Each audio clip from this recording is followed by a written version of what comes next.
Bonjour.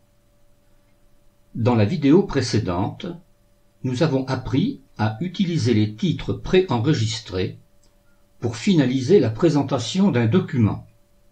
Aujourd'hui, nous allons utiliser cette présentation pour créer une table des matières. Ouvrons le document utilisé et enregistré. Commençons par en faire une copie.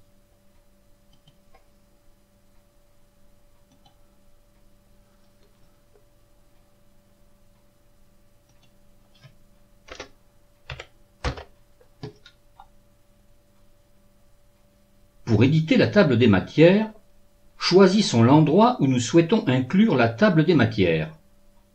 Nous allons choisir de la placer à la fin du document.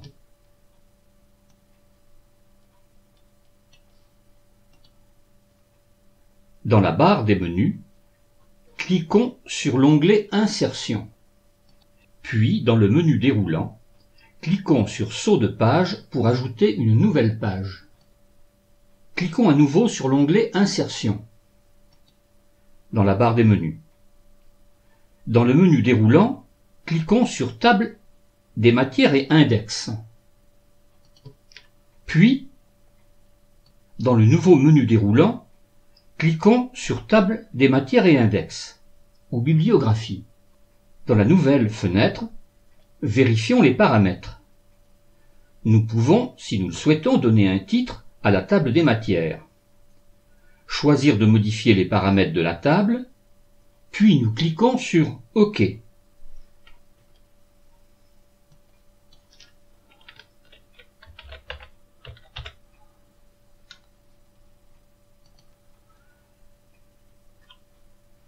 La table des matières est créée.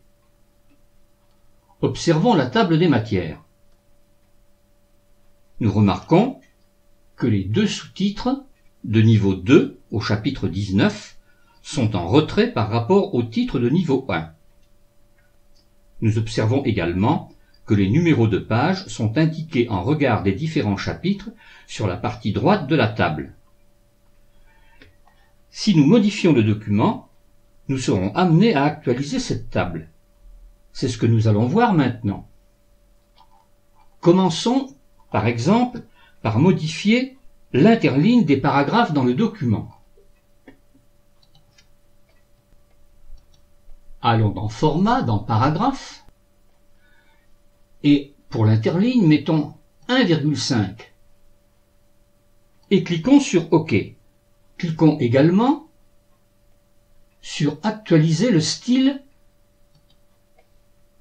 et nous remarquons qu'effectivement, l'interligne a été modifiée.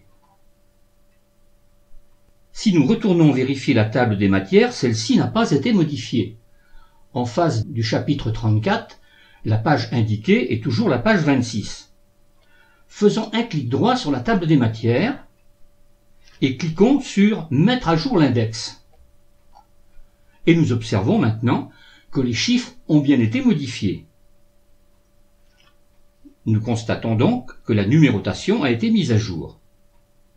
Nous pouvons également modifier un titre de chapitre. Celui-ci sera actualisé lorsque nous mettrons l'index à jour. Il est donc possible de réactualiser la table des matières à chaque nouvelle modification du document. Si nous souhaitons modifier la table des matières, faisons un clic droit sur la table des matières et dans le menu déroulant, cliquons sur Éditer l'index.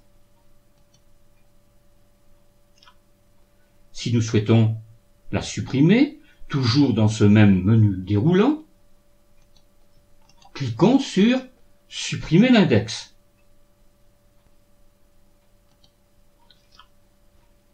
Si ce programme d'apprentissage vous intéresse, je vous invite à vous abonner à ma chaîne en cliquant sur la petite cloche située à droite du pavé abonné. Vous serez ainsi averti lors d'une mise en ligne d'une nouvelle vidéo.